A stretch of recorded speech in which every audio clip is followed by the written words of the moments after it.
x86 के option भी होते हैं, नहीं विंडो के अंदर बिल्ट इन नहीं है, वैसे हार्डवेयर के अंदर होते हैं। नया जो हार्डवेयर आ रहा है उसके अंदर है, इसके अंदर नहीं है। इसके अंदर बेसिकली आप बना सकते हैं सिंपल वॉल्यूम बना सकते हैं, स्टैंड वॉल्यूम बना सकते हैं, स्ट्राइप वॉल्यूम बना सकते हैं, स्ट्राइप विद पैरिटी बना सकते हैं, मिरर वॉल्यूम बना सकते हैं। इसके अंदर रेट 6 आप कॉन्फ़िगर नहीं कर सकते।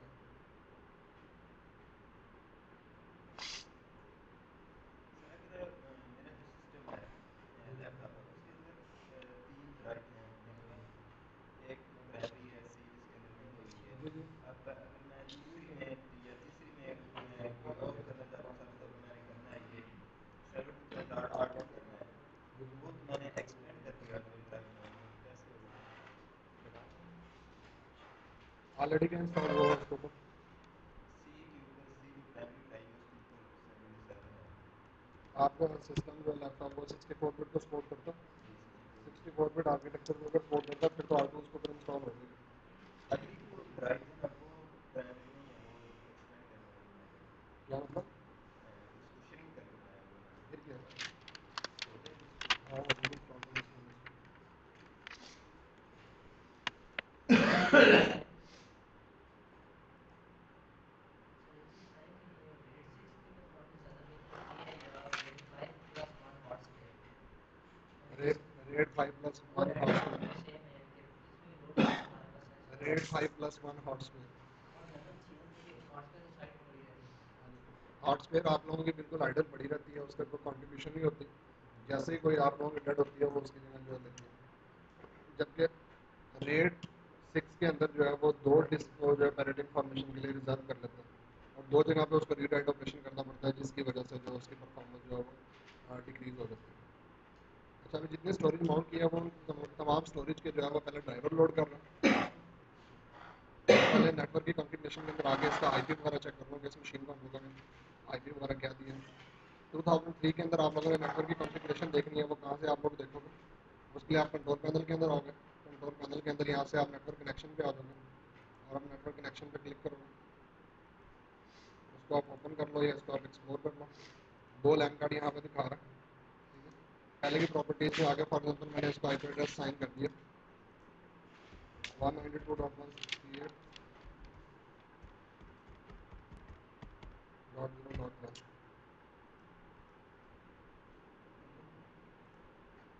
अच्छा अभी मेरी इस मशीन के ऊपर सिंपल 2003 सर्वर इंस्टॉल है और उसके ऊपर कुछ भी इंस्टॉल नहीं है। मैंने आप लोगों को कहा था अगर हम लोगों ने इसके ऊपर WDS इंस्टॉल करना या रिमोट इंस्टॉलेशन सर्विस इंस्टॉल करनी है तो पहले हम लोगों के पास एक्टिव डायरेक्टरी होनी चाहिए, DNS होना चाहिए, DSC होना चाहिए। अच्छा 2003 के अंदर आप लोगों ने ये रोल इंस्टॉल करनी है, इसमें सर्वर मैनेजर तो होता नहीं है, तो इसके लिए ये काम आप लोग कहाँ से करते हो? बेसिकली ये काम सारे आप कंट्रोल पैनल के अंदर जाके करते हो। और लेकिन एक्टिव डायरेक्टरी अगर आपने इसमें इंस्टॉल करनी है, एक्टिव डायरेक्टरी इंस्टॉल करने का सेम वही तरीका है। आप स्टार्ट के अंदर आओगे, DC प्रोमो आप लिखोगे, नेक्स्ट पे क्लिक किया, नेक्स्ट किया domain controller for a new domain.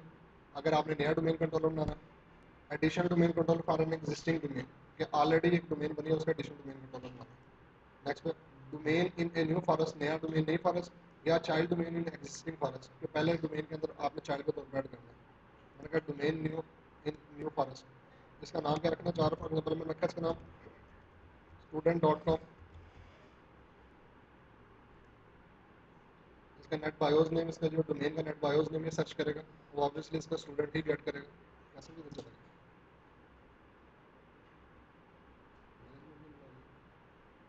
वो कह रहे सर मैं नेक्स्ट सेशन में बैठूंगा, मेरी क्लासेस काफ़ी मिस हो गई, बीच में शुरू के 2-3 लेक्चर लिए हैं उसके बाद।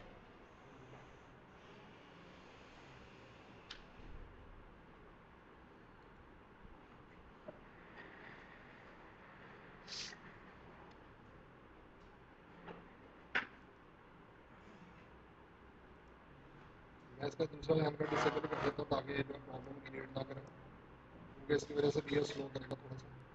इसको मैंने डिसेबल कर दिया। नेट बायोस नेम इसका स्टूडेंट उसने गेट किया।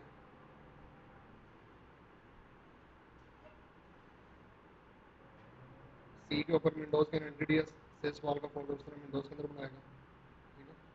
वो कह रहा है कि DNS का प्रॉब्लम जो है वो इसके ऊपर आ रहा है, install and configure DNS server on this computer. मैंने ये ऑप्शन सेलेक्ट किया, नेक्स्ट किया, permission compatible with pre Windows 2000 server. इसका मतलब है कि आप अपने जो है 2000 ये मिक्स मोड के अंदर इंस्टॉल करना चाह रहे हो कि लाइक 2000 के भी क्लाइंट कंप्यूटर की वजह से कम्युनिकेट कर सकते हैं, लेकिन ये आप लोगों का एक सिक्योरिटी रिस्क है जिसको ऊपर कह रहा है anonymous user can read information on this, तो मैं इसको नेटिव मोड में ही कर रहा हूँ।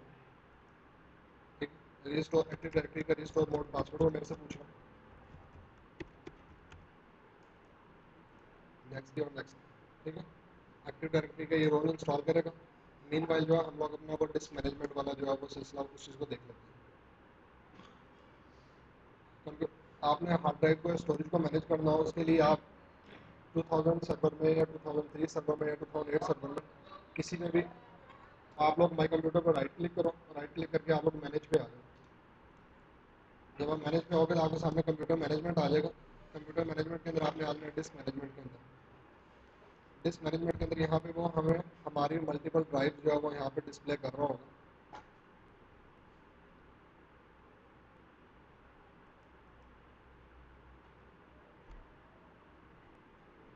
ठीक है, जब आप कोई नई ड्राइव ऐड करते हो तो इसके अंदर जो है इनिशियलाइजेशन विजिट इसका चलना शुरू होता है। सिंपल आप इसको नेक्स्ट नेक्स्ट नेक्स्ट ये मैंने कहा कि तीनों ड्राइव जो है उसने उनको रिकग्नाइज किया, नेक्स्ट किया, फिनिश किया, और वो तीनों ड्राइव जो पहले अननोन स्टेटस के अंदर आ रहे थे अब यहाँ पे वो ऑनलाइन इनको दिखा देगा।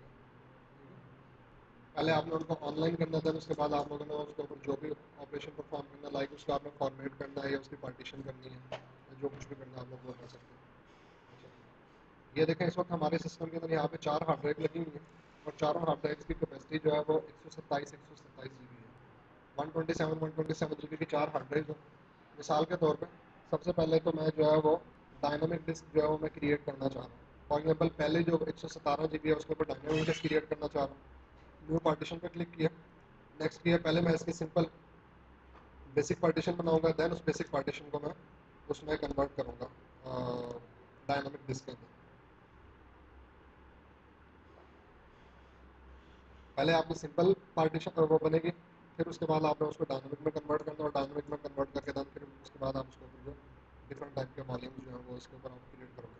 अच्छा अभी देखें पार्टीशन के साथ मैं जो कुछ भी करूँगा उसका स्टेटस यहाँ पे नीचे जो आप लोगों को दिखाई दे रहा होगा, ब्लैक कलर में तो आप लोगों को अनएलोकेटेड स्पेस शो कर रहा है और ब्लू कलर में आप लोगों को ये प्राइमरी पार्टीशन शो कर रहा है। अब मैं इसके ऊपर जो भी वॉल्यूम क्रिएट करूँगा वो डिफरेंट कलर स्कीम्स के साथ यहाँ पे जो आना शुरू हो जाएगा।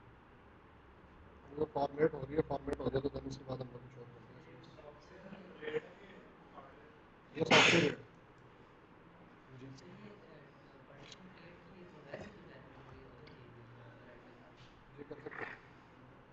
पार्टीशन वो खुद ही क्रिएट कर लेता है अगर हम किसी काम में रखना है तो। अच्छा बेसिक डिस्क को आप लोगों ने डायनामिक डिस्क के अंदर कन्वर्ट किया जा सकता है, लेकिन डायनामिक डिस्क से वापस बेसिक के अंदर आप नहीं आ सकते। बेसिक डिस्क को डायनामिक डिस्क में अगर हम लोग कन्वर्ट करें तो हमारा डेटा जो है लॉस नहीं होता, लेकिन डायनामिक डिस्क से वापस आप अगर बेसिक डिस्क के अंदर आते हो तो आपका सारा का सारा डेटा लॉस हो जाता है, आपकी ड्राइव जो है वो फॉर्मेट हो जाती है। किसी भी ड्राइव को आप लोगों ने डायनामिक डिस्क में अगर कन्वर्ट करना हो तो उसका प्रोसीजर क्या है कि आप सिंपल अपने ड्राइव के ऊपर राइट क्लिक करेंगे और यहाँ से आप न्यू वॉल्यूम पे क्लिक करोगे। न्यू वॉल्यूम पे क्लिक किया, नेक्स्ट किया, अब ये यहाँ पे आपके पास जो है वो 5 तरह के वॉल्यूम्स आ रहे हैं। सबसे पहले simple volume, then span volume, stride volume, mirror volume और रेड 5 है जिसको स्ट्राइक्शन विद पैराडीपी जिसको कहा जाता है। सिंपल वॉल्यूम के बारे में मैंने आप लोगों को बताया था कि एक आम हार्ड ड्राइव जिसके ऊपर आप लोगों की बेसिक ड्राइव बनी हुई है, प्राइमरी एक्सटेंडेड लॉजिकल ड्राइव बनी है, उनको आप डायनामिक में कन्वर्ट करके सिंपल वॉल्यूम बनाना चाह रहे हो ताकि कोई दूसरा ऑपरेटिंग सिस्टम उसको एक्सेस ना कर सके सिक्योरिटी पॉइंट ऑफ व्यू से, तो आप सिंपल वॉल्यूम बना लोगे। स्टैंड वॉल्यूम जो है उसके अंदर क्या होता है कि multiple physical drive becomes a single logical drive, कि आपकी मल्टीपल फिजिकल ड्राइव जो है वो एक ड्राइव की सूरत में इकट्ठी हो जाती है। इसके एग्जांपल मैंने आपको ये दे दी। फॉर एग्जांपल आपके कंप्यूटर में एक हार्ड ड्राइव लगी है 10 GB की और एक हार्ड ड्राइव लगी है 20 GB की। अब आपने कोई 30 GB की एप्लीकेशन इंस्टॉल करनी है, 30 GB की आपके पास पार्टीशन है नहीं, तो आप क्या करोगे 10 और 20 को कंबाइन करके आप उसके एक स्पैन वॉल्यूम उसका क्रिएट कर दोगे। पहले मैं आपको स्पैन वॉल्यूम बनाना बताता हूँ, नेक्स्ट पे क्लिक किया। अब स्पैन आपने बनाना हो किस किस का बनाना है। अच्छा ये आपकी जो हार्ड ड्राइव की जो नंबरिंग है ना, हार्ड ड्राइव की नंबरिंग वो बेसिकली शुरू करता है ये 0 से। अच्छा एक्टिव डायरेक्टरी इंस्टॉल करा था, एक्टिव डायरेक्टरी इंस्टॉल करते करते जो उसने वो सोर्स उसने सीडी मांगी है मेरे से, तो अब जहाँ कहीं भी मेरी सीडी पड़ी है मैं उसको जो है सीडी का पाथ दूंगा या फिर जो है मुझे ड्राइव जो है सीडी ड्राइव माउंट करनी पड़ेगी। यार उसको हम लोग बाद में देखते हैं, पहले हम लोग इसको देख लेते हैं। मैंने कहा डिस्क 1 और डिस्क 2 इनका स्पैन बनाना है। अब वो पूछ रहा है कि दोनों के अंदर से कितनी कितनी स्पेस लेनी है, पूरी पूरी स्पेस लेनी। मैंने कहा फॉर एग्जाम्पल सिर्फ एक एक जीबी का स्पैन जो है, ये दो दो जीबी का स्पैन जो है, फिलहाल मैं वो ट्राई करना चाह रहा हूँ। मैंने यहाँ पे डिस्क 1 के अंदर से स्पेस ली 2 जीबी, ठीक है, और डिस्क 2 के अंदर से मैंने स्पेस ली फॉर एग्जाम्पल 4 जीबी। 4 और 2 कितना हो गया, 6 जीबी हो गया, ठीक है। अब ये हालांकि दो ड्राइव्स के अंदर से मैंने स्पेस लिया, एक में से 2 जीबी ली, एक में से 4 जीबी ली, लेकिन जब ये वॉल्यूम शो करेगा मुझे माई कंप्यूटर में, दो अलहदा अलहदा वॉल्यूम नहीं शो करेगा, बल्कि 6 जीबी की एक ही ड्राइव मुझे दिखा रहा होगा। मैंने नेक्स्ट किया, इसको ड्राइव लेटर पूछ रहा क्या क्या साइन करना, मैंने कहा इसको ई ड्राइव लेटर साइन कर दो, फॉर्मेट करना है नहीं करना आपने, ठीक है।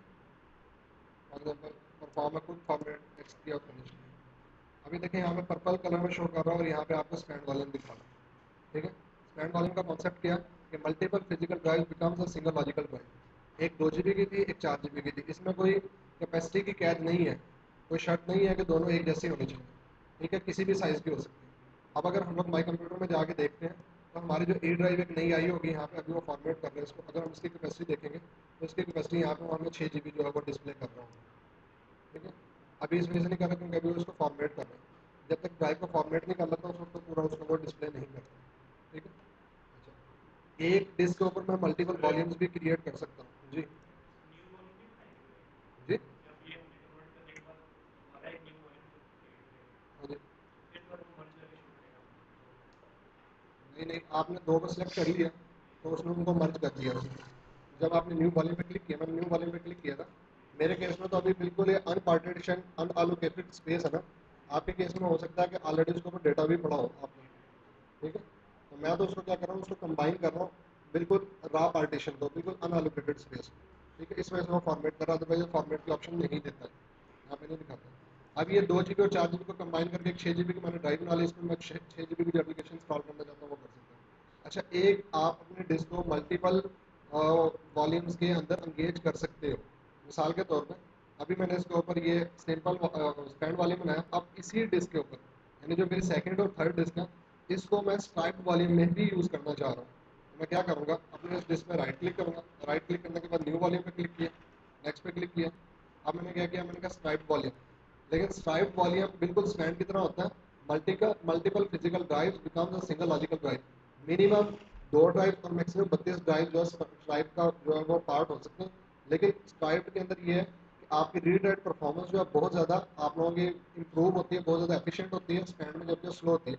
इसकी रीज़न क्या है कि जितनी ड्राइव स्ट्राइप का पार्ट होती हैं वो सब के सब इक्वल कैपेसिटी की होनी चाहिए, ठीक है। जिस तरह हमने स्टैंड के केस में तो 2 जीबी और 4 जीबी इकट्ठा कर लिया था, स्ट्राइप के केस में ऐसा नहीं कर सकते।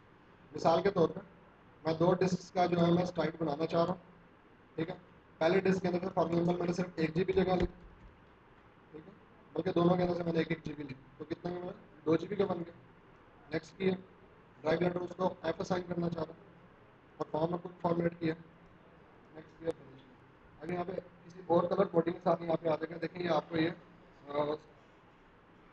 फिरोजी कलर के अंदर आप लोगों का स्काई कलर जो है आप लोगों को वो दिखा रहा है, वो स्ट्राइप वॉल्यूम यहाँ पे दिखा रहा है। अब जो नेक्स्ट ड्राइव इनका मैं स्ट्राइप से भी पैरेडी बनाना चाह रहा हूँ।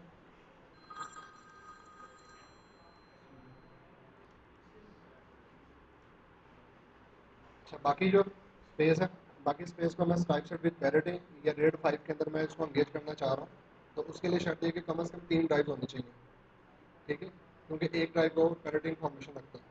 तो मैंने अपने डिस्क पर राइट क्लिक किया, न्यू वॉल्यूम पे क्लिक किया, नेक्स्ट किया, और मैंने यहाँ से रेड 5 बनाना है, नेक्स्ट पे क्लिक किया, कौन कौन से ड्राइव का बनाना है, 1 2 एंड 3, ठीक है, तीनों ड्राइव्स का बनाना है। अच्छा, मैं यहाँ पे एक चीज़ बताना चाह रहा था कि आपके कंप्यूटर में अगर मल्टीपल ड्राइव्स लगी हों तो ड्राइव की जो नंबरिंग है, जो आपके हार्ड डिस्क की नंबरिंग हमेशा जो सिस्टम 0 से स्टार्ट करता है, ठीक है। लेकिन जो पहले डिस्क है उसको डिस्क 0 कह रहा है, दूसरी डिस्क को डिस्क 1 कह रहा है, तीसरी को डिस्क 2 कह रहा है और चौथी को डिस्क 3 कह रहा है। आपकी हमेशा जो डिस्क की नंबरिंग है वो 0 से स्टार्ट होती है, जबकि डिस्क के ऊपर जो वॉल्यूम होता है, जो पार्टीशन होती है, उसकी नंबरिंग हमेशा 1 से स्टार्ट होती है, ठीक है। पार्टीशन की नंबरिंग हमेशा 1 से स्टार्ट होती है, जबकि डिस्क की नंबरिंग हमेशा 0 से स्टार्ट होती है। इस चीज़ का बहुत ज़्यादा इंपॉर्टेंट रोल होता है आप लोगों के ARC पाथ के अंदर। ARC पाथ क्या होता है कि आप लोगों के C ड्राइव के ऊपर एक boot.ini के नाम से एक फाइल बनती है, जिसके अंदर सारा लिखा होता है कि किस पार्टीशन के ऊपर आप लोगों का कौन सा ऑपरेटिंग सिस्टम इंस्टॉल है। बाय डिफ़ॉल्ट वो आपकी हिडन फाइल होती है और सिस्टम हिडन फाइल होती है। उसको व्यू कराने के लिए आप लोग टूल्स के अंदर आओगे, फोल्डर ऑप्शन के अंदर आओगे, व्यू पे क्लिक करोगे, शो हिडन फाइल, और यहाँ पे hide protected operating system file, इस चेकबॉक्स को आप लोग अनसेलेक्ट करोगे, डिसलेक्ट करोगे, अप्लाई करोगे, ओके करोगे। देन जो अब आप लोगों को boot.ini फाइल आपको दिखाएगा, इसको आप लोग राइट क्लिक करें, ओपन विद नोटपैड करें। इसके अंदर आप लोगों का ARC पाथ लिखा होता है, ठीक है। ये जो यहाँ पे लिखा हुआ है ना आपका डिस्क मल्टी, ठीक है, आर डिस्क 0 पार्टीशन 1, पार्टीशन 1 का मतलब है सी ड्राइव के ऊपर जो आपका ऑपरेटिंग सिस्टम इंस्टॉल है, ठीक है। और जो आपके अगर मल्टीपल ऑपरेटिंग सिस्टम इंस्टॉल हो तो जो शुरू में कंप्यूटर जो वक्फा लेता है 30 सेकंड का, 40 सेकंड का या 15 सेकंड का, वो बेसिकली इसी boot.ini के अंदर ही वो सेटिंग भी सारी की सारी होती है, ठीक है। अब ये मल्टी क्या होता है और स्कजी क्या होता है कि अगर आप लोगों के सिस्टम के अंदर आईडी लगी हो, सिंपल हार्ड ड्राइव लगी हो, आईडी लगी हो, साटा लगी हो, तो फिर यहाँ पे मल्टी शो कर रहा होगा। और अगर एक ऐसी हार्ड ड्राइव लगी हो जिसके साथ हार्ड ड्राइव का कंट्रोलर भी हो, तो फिर यहाँ पे मल्टी की जो आप लोगों को स्कजी का जो है मतलब यहाँ पे आपको डिस्प्ले करा रहा होगा। खैर एनीवे, हम लोग क्रिएट कर रहे थे रेड 5 इसके अंदर कॉन्फ़िगर कर रहे थे। अब रेड 5 के लिए तीनों ड्राइव के अंदर कितनी कितनी जगह लेनी है। फॉर एग्जाम्पल मैंने कहा कि जी डिस्क 1, डिस्क 2, डिस्क 3, तीनों के अंदर से ऐसा करोगे 2-2 GB जो है वो रेड 5 के लिए आप ले लो, ठीक है। तीनों के अंदर से 2-2 GB ली, तो 2 और 2 4 और 2 6, टोटल 6 GB होनी चाहिए। जबकि वो आउटपुट के अंदर हमें 6 GB नहीं दिखा रहा, उनके कितने दिखा रहा है, 4 GB दिखा रहा है। इसकी रीज़न कौन बताएगा? जी जनाब।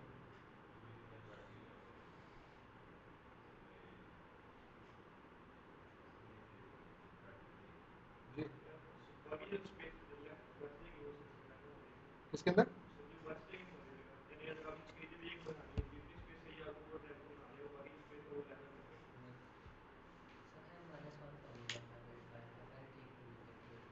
बेसिकली स्ट्राइप शॉट की पैरिटी के जिस समय बता रहे हैं उमर साहब बता रहे हैं, बिल्कुल ठीक इतना बताया कि कम से कम 3 हार्ड ड्राइव होनी चाहिए और ज़्यादा से ज़्यादा 32 हार्ड ड्राइव आप लोगों के रेड 5 का या स्ट्राइप शॉट विद पैरिटी का हिस्सा होती है। इसके अंदर ये होता है कि वो एक ड्राइव को पैरिटी इन्फॉर्मेशन के लिए स्टोर कर लेता है। मिसाल के तौर पर मेरे पास 20-20 GB की 3 हार्ड ड्राइव है। अब वो उन 20-20 GB के टोटल 3 ड्राइव्स को अगर मैं stripe shot with parity red 5 में कॉन्फ़िगर करता हूँ तो टोटल कैपेसिटी तो मेरी बनती है 60 GB, लेकिन वो डिस्प्ले 60 GB नहीं करेगा बल्कि 40 GB करेगा। बाकी जो 20 GB वो विजिबल नहीं होगी, बेसिकली वो उसको हाइड कर लेगा पैरिटी इन्फॉर्मेशन कॉपी करने के लिए। पैरिटी इन्फॉर्मेशन कॉपी करने का फायदा यह है कि आप लोगों के डेटा की रिडंडेंसी होती है। अगर खुदा ना खास्ता आप लोगों की कोई एक हार्ड ड्राइव खराब हो जाती है तो पैरिटी इन्फॉर्मेशन के जरिए से सारे के सारे डेटा उस हार्ड ड्राइव का रिकवर किया जा सकता है। और अगर सपोज आप लोगों की पैरिटी डिस्क ही आप लोगों की डैमेज हो जाए तो वो आप लोगों का रेट जो है वो डिग्रेडेड मोड में चला जाता है और वो कहता है कि पहले आप नई हार्ड ड्राइव लगाओ ताकि पैरिटी इन्फॉर्मेशन इसमें कॉपी की जा सके, देन उसके बाद वो रीराइट करना शुरू करेगा। मैंने नेक्स्ट पे क्लिक किया, ड्राइव एड्रेस को मैंने जी असाइन किया, perform a quick format, next किया और फिनिश किया। सर रेड 5 में डिस्ट्रीब्यूटेड पैरिटी बताता हूँ बेसिकली ये जो है ना इसके अंदर रेड 5 के अंदर 2 कॉन्सेप्ट हैं। जो इसका ट्रेडिशनल नाम है उसको उसको बोलते हैं stripe set with parity. Stripe set with parity, अगर 3 ड्राइव्स हैं उन 3 ड्राइव्स के अंदर से एक ड्राइव को वो पैरिटी इंफॉर्मेशन के लिए मखसूस कर लेगा, ठीक है। 1 2 3 ड्राइव हैं और तीनों जो है 20-20 GB के मिसाल के तौर पर, तो तीनों के अंदर से एक को रिजर्व कर लेगा पैरिटी इन्फॉर्मेशन के लिए। इसको हम लोग बोलते हैं स्ट्राइप सेट विद पैरिटी। इसका जो एडवांस वर्जन है ये जिसको हम लोग रेड 5 कहते हैं, रेड स्टैंड्स फॉर रिडंडेंट अरे इंडिपेंडेंट डिस्क ड्राइव, जो कि बेसिकली आजकल के जितने नए हार्डवेयर आ रहा है, आपके जितने रैक माउंटेड सर्वर आ रहे हैं या जितने आप लोगों के ब्लेड सर्वर आ रहे हैं या जितने मॉड्यूलर सर्वर आ रहे हैं, उनके अंदर बायोस के अंदर ये फंक्शनलिटी दी हुई है। हार्डवेयर लेवल भी आप लोग रेड कॉन्फ़िगर कर सकते हो। उसके अंदर ये होता है कि वो बजाय एक डिस्क के ऊपर पैरिटी इन्फॉर्मेशन मखसूस करने के वो क्या करता है कि अगर एक डिस्क जितनी कैपेसिटी पूरे के पूरे पूल में से रिजर्व कर लेता है। मिसाल के तौर पर अगर 20 GB की एक हार्ड ड्राइव है, 20 जमा 20 जमा 20 टोटल 60 GB है।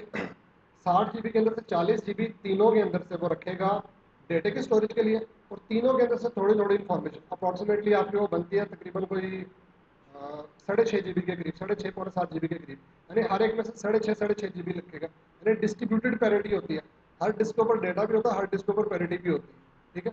रेड 5 के अंदर और स्ट्राइप सेट विद पैरिटी के अंदर ये फर्क है। स्ट्राइप सेट विद पैरिटी के अंदर एक डिस्क को वो मखसूस कर लेता है पैरिटी इन्फॉर्मेशन के लिए, जबकि रेड 5 के अंदर वो उसकी पैरिटी इन्फॉर्मेशन कोई एक ड्राइव को मखसूस नहीं होती बल्कि डिस्ट्रीब्यूटेड होती है अमंग ऑल ड्राइव्स। ये हम लोगों ने फॉर्मेट यहाँ पे था, ठीक है। ये देखें लाइट ब्लू कलर के अंदर, स्काई ब्लू कलर के अंदर हमें रेड 5 दिखा रहा है। अब मैं मिरर वॉल्यूम बनाना चाह रहा हूँ। मिरर का मतलब होता है कि बिल्कुल शीशे में जैसे आप लोग अपना आप देखते हो, आप लोगों का अपना अक्स नजर आता है, यानी एक ड्राइव के ऊपर आप लोग काम करो, ऑटोमेटिकली उसका रेप्लिका दूसरी ड्राइव पे बन जाए। इसका मतलब क्या है कि 100% आप लोगों की डेटे की रिडंडेंसी है कि अगर आप लोगों की एक हार्ड ड्राइव टोटली डैमेज भी हो जाती है तो दूसरी हार्ड ड्राइव के ऊपर आपके 100% डेटा होगा। इसके अंदर यह है कि 50% डिस्क स्पेस यूटिलाइजेशन होती है, यानी एक हार्ड डिस्क फुल हुई तो दूसरी ऑटोमेटिकली फुल हो जाएगी। लेकिन फायदा है कि 100% डेटा आप लोगों का स्टोर रहता है। और मिरर वॉल्यूम के अंदर सिस्टम बोर्ड पार्टीशन इसका पार्ट हो सकती है। बेसिक वॉल्यूम के अंदर भी सिस्टम बूट पार्टीशन पार्ट हो सकती है, जबकि स्पैन में, स्ट्राइड में, स्ट्राइड विद पैरिटी में सिस्टम और बूट पार्टीशन आप लोगों के डायनेमिक डिस्क का पार्ट नहीं हो सकती। अच्छा, अब मैंने मिरर वॉल्यूम बनाना, सिंपल राइट क्लिक किया, न्यू वॉल्यूम पे क्लिक किया, नेक्स्ट किया, और यहाँ मिरर पे क्लिक किया। मिरर किस किस का बनाना चाह रहे हो? फॉर एग्जाम्पल मैं डिस्क 1 और डिस्क 2 का मिरर बनाना चाह रहा हूँ। कितनी कितनी स्पेस का बनाना चाह रहा हूँ? फॉर एग्जाम्पल मैंने कहा कि 1 GB का, दोनों में से 1 GB स्पेस ले लो। आप देखें 1 जमा 1 2 GB होना चाहिए, लेकिन वो 1 GB दिखा रहा, क्यों? क्योंकि एक फुल होगी दूसरी ऑटोमेटिकली फुल हो जाएगी। नेक्स्ट किया, नेक्स्ट किया, और परफॉर्म है गुड फॉर्मेट। जी जी, मिरर का मतलब ही ये है कि एक जितनी कैपेसिटी होनी चाहिए। ये देखें, जो आज जो चीज़ मैंने आपको करके दिखाई है, ये बेसिकली आप लोगों के डायनामिक डिस्क। जो आम ट्रेडिशनल आप लोग जो डिस्क के अंदर पार्टीशन करते हो, प्राइमरी पार्टीशन बनाते हो, एक्सटेंडेड बनाते हो, लॉजिकल बनाते हो, वो आप लोगों की कहलाती है बेसिक डिस्क। और जो आज हम लोगों ने काम किया इसको हम लोग बोलते हैं डायनामिक डिस्क। सॉरी, ये जो अभी आपको मैं बता रहा हूँ ना, ये तो है विंडोज़ के अंदर बिल्ट इन ऑप्शन है। विंडोज़ के अंदर सिर्फ यही ऑप्शन है। बाकी अगर आपने रेट 0 कन्फिगर करना है, ये रेट 1 कन्फिगर करना है, ये रेट 01 करना है या 10 करना है, या 5 करना है या 6 करना है या 50 करना है, तो ये बेसिकली आपके बायोस के अंदर ही ऑप्शन होती है। या आप लोगों के जो हार्डवेयर है ना, जो आप लोगों के डिफरेंट वेंडर है, हर वेंडर ने उसके अंदर डिफरेंट टाइप की सपोर्ट्स दी होती है। ऑपरेटिंग सिस्टम के अंदर बाय डिफ़ॉल्ट ये इस तरह की ऑप्शंस नहीं होती। ऑपरेटिंग सिस्टम के अंदर सिर्फ जो ऑप्शंस थी, जिसके अंदर आप लोगों का सिंपल वॉल्यूम है, स्टैंड वॉल्यूम है, स्ट्राइक वॉल्यूम है, स्ट्राइक सेट विद पैरिटी है, और मिरर वॉल्यूम, वो चीज़ें मैंने आपको दिखा दी। जिसकी बात आप कर रहे हो कि रेट 0 कैसे कन्फिगर करना है, ये रेट 1 कैसे करना है, ये 01 कैसे करना है, ये 10 कैसे करना है, वो बेसिकली बायोस में से जाके कन्फिगर करते हैं। चलिए हम लोग अपने इसको उसका पाथ दे देते हैं, सोर्स ड्राइव का पाथ दे देते हैं, ताकि ये वहाँ से फाइलें जो उठाए और कॉपी करें। अभी ऐसे है कि मेरे डिस्क जो इसका मैं जो है पहले को आईपी सेम कर लेता हूँ ताकि वो इससे कांटेक्ट कर लें।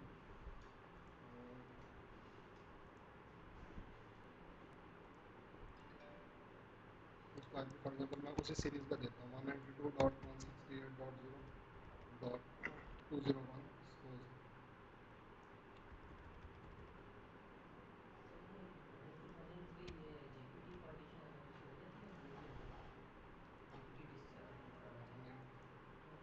सपोज 2007 और विंडोज 7 और विंडोज 2008 होती है।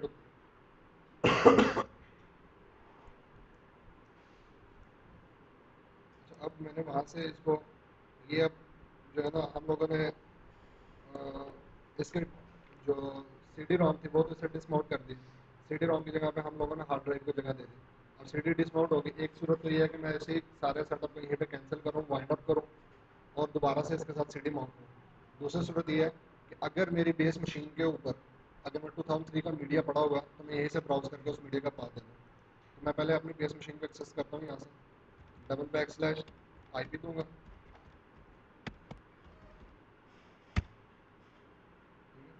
इसके अंदर कौन सा डिस्क लिखा है, एच ड्राइव, मैं वो ड्राइव शेयर कर देता हूँ इसमें जहाँ पे मेरा मीडिया पड़ा होगा।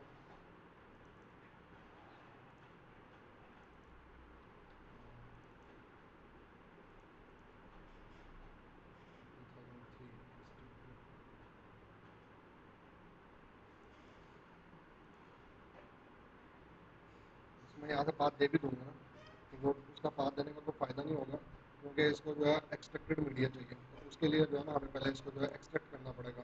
अगर आप लोगों के पास कोई ISO फाइल हो और आप लोगों ने उसको एक्सट्रैक्ट करना हो, तो उसको एक्सट्रैक्ट करना कोई बड़ी रॉकेट साइंस नहीं है।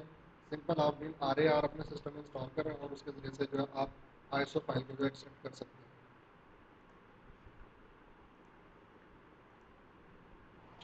ISO फाइल मेरी जहाँ पड़ी है मैं उसको एक्सट्रैक्ट करता हूँ और यहाँ से उसका पाथ दे देता हूँ। इधर कीजिए ISO फाइल मेरी 2003 सिंपल राइट क्लिक किया और एक्सट्रैक्ट टू दिस फोल्डर। क्या करेगा, एक नया फोल्डर बनाएगा और उसके अंदर जो है जो कंप्रेस फाइलें पड़ी हुई थी उनको खोल के उनको जो है यहाँ पे रख देंगे।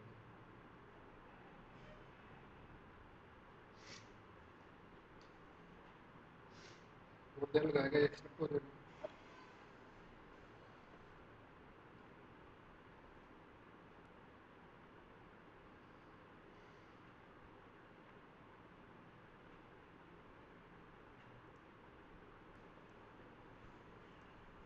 देखिए हम लोग इसको अपनी डी ड्राइव को पाथ दे देते हैं और इसे बता देते हैं कि जो डी के अंदर हमारा मीडिया पड़ा हुआ है। डी के अंदर ISO के अंदर 2003 और उसके अंदर ये फोल्डर और इसके अंदर IT86 का फोल्डर। यहाँ से उसने बेसिकली फाइल्स कॉपी करनी है। इस बात को मैंने कॉपी किया और ये यहाँ पे मेरे से मांग रहा है। कहाँ गया वो?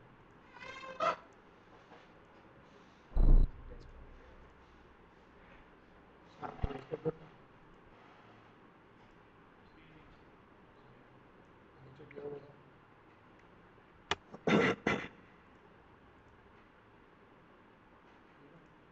ओपन किया, कॉपी किया।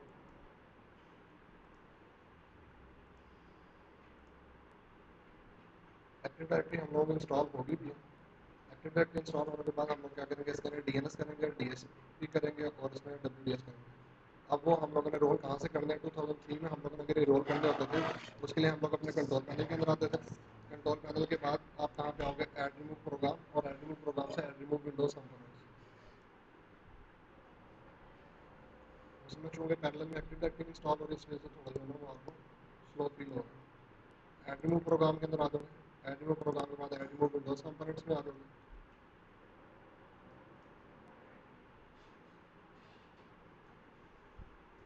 अच्छा, आपके जितने पुराने ऑपरेटिंग सिस्टम है ना, लाइक विंडोज विस्टा या Windows XP client operating system, server operating system के अंदर आपका 2003 सर्वर है या 2008 सर्वर है, SP1 SP2 यानी R2 से पहले और विंडोज 7 से पहले जितना ऑपरेटिंग सिस्टम है। जब वर्चुअल मशीन हाइपर वी में बनाते हैं ना तो उसके अंदर माउस सही तरह नहीं दिखाता, माउस कर्सर की बजाय जो है ना सिर्फ डॉट शो कर रहा होता है। ठीक है, तो आप ये चाहते हो कि इनके अंदर माउस आप लोगों का सही दिखाए, तो उसका तरीका ये होता है कि जब आप लोग मशीन आप लोग बनाते हो तो यहाँ पे एक ऑप्शन होती है कि आप एक्शन के अंदर आए और यहाँ पे एक्शन के अंदर आए और इंसर्ट इंटीग्रेटेड सर्विसेज सेटअप आप इस पर क्लिक करना है। इसका फ़ायदा क्या होगा, जो आपके बेस मशीन के आपके ड्राइवर होंगे वो आपके वर्चुअल मशीन के अंदर या गेस्ट मशीन के अंदर आपके इम्बेड हो जाएंगे, वही इंटीग्रेट हो जाएंगे। तो जो बेस मशीन के ड्राइवर होंगे वही इसके अंदर चले जाएंगे, तो आपको अलग से उस गेस्ट ऑपरेटिंग सिस्टम के ड्राइवर इंस्टॉल करने की आपको जरूरत नहीं पड़ेगी। मैं आपको दिखा ही रहा था कि 2003 के अंदर आप लोगों ने ये रोल्स वगैरह आप लोगों ने इंस्टॉल करने हो तो उसके लिए आज सबसे पहले आप लोग कंट्रोल पैनल के अंदर आओगे। कंट्रोल पैनल के अंदर आके आप ऐड रिमूव प्रोग्राम पे क्लिक करोगे, देन आप लोग ऐड रिमूव विंडोज कंपोनेंट्स पे क्लिक करोगे और यहाँ से फिर आप लोग आ जाओगे नेटवर्किंग कंपोनेंट्स। नेटवर्किंग कंपोनेंट्स के अंदर आके वहाँ से आप लोग DHCP का रोल और रिमोट इंस्टॉलेशन सर्वर RIS का रोल, ये दो आप लोग सेलेक्ट कर दोगे।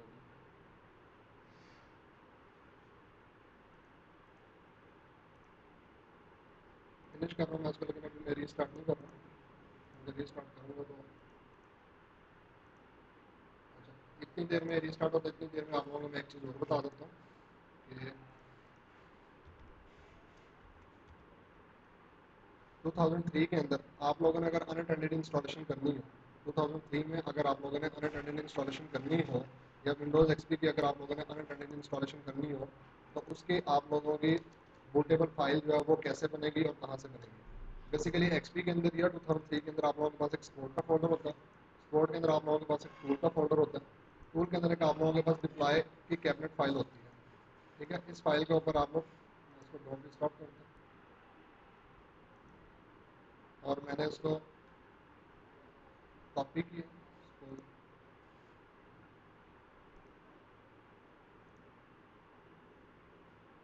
मैंने इसमें डिप्लॉय वाले फोल्डर में कॉपी कर देता हूँ।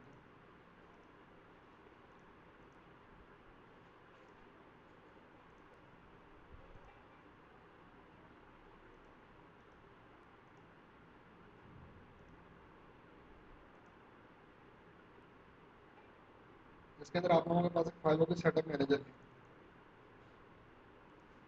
सेटअप मैनेजर की फाइल को मैंने एक्सट्रैक्ट किया। कहाँ पे किया मैंने उसको? बेसिकली मैंने उसको डेस्कटॉप पे एक्सट्रैक्ट कर लिया। ठीक है, सेटअप मैनेजर की फाइल आ गई। अब इस सेटअप मैनेजर की फाइल में मैं डबल क्लिक करूँगा, एक विज़िट चलना शुरू हो जाएगा। नेक्स्ट किया इसको। अब वो पूछ रहा है कि नई आंसर फाइल क्रिएट करनी है या ऑलरेडी क्रिएटेड आंसर फाइल को मॉडिफाई करना है। मैंने कहा नई आंसर फाइल क्रिएट करनी है। अब वो पूछ रहा नई आंसर फाइल किस मकसद के लिए बनानी है, अनअटेंडेड इंस्टॉलेशन के लिए बनानी है, सिस्टम की इंस्टॉलेशन के लिए बनानी है या रिमोट इंस्टॉलेशन के लिए बनानी है। मैंने कहा अनअटेंडेड इंस्टॉलेशन के लिए बनानी है। अब वो पूछ रहा है कि अनअटेंडेड इंस्टॉलेशन किसकी करनी है, विंडोज एक्सपी होम एडिशन की करनी है, प्रोफेशनल की करनी है, 2003 स्टैंडर्ड की करनी है, एंटरप्राइज की करनी है, वेब की करनी है। मैंने कहा for example Windows XP professional की करनी है। नेक्स्ट पे क्लिक किया। वो पूछ रहा है कि यूज़र की कॉन्ट्रीब्यूशन कितनी होगी इसके अंदर। मैंने कहा फुली ऑटोमेटेड, यूज़र को कुछ भी ना करना पड़े। नेक्स्ट पे क्लिक किया। अब वो कह रहा है कि कोई डिस्ट्रीब्यूशन शेयर आपने बनाना है कि अपने हार्ड ड्राइव के ऊपर एक ऐसा कॉमन शेयर फोल्डर बना दो जिसके ज़रिए से वो मीडिया की फाइलें जो है वो डिस्ट्रीब्यूट होंगी। मैंने कहा नहीं, ये आंसर फाइल मैं यूज़ करूँगा CD से इंस्टॉलेशन के लिए, setup from A CD। Next पे क्लिक किया। जब आप लोग विंडोज एक्सपी की 2003 की इंस्टॉलेशन करते हो वो पूछता है लाइसेंस एग्रीमेंट को एक्सेप्ट करें। आप F8 प्रेस करके करते हो। ये मैंने वो चेकबॉक्स सेलेक्ट कर दिया। वो पूछा नाम क्या देना, फॉर एग्जाम्पल नाम मैंने दिया वो मैप, कंपनी नेम क्या देना वो आप लोगों ने यहाँ पे वो दे दिया।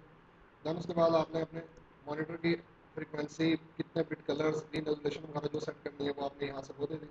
उसके बाद टाइम जोन आप लोगों का क्या, विंडोज एक्सपी 2000 2003 7 जिसका सबके अंदर हम लोग रखते हैं +5 इस्लामाबाद कराची ताशकंद वाली ऑप्शन, वो मैंने दे दी।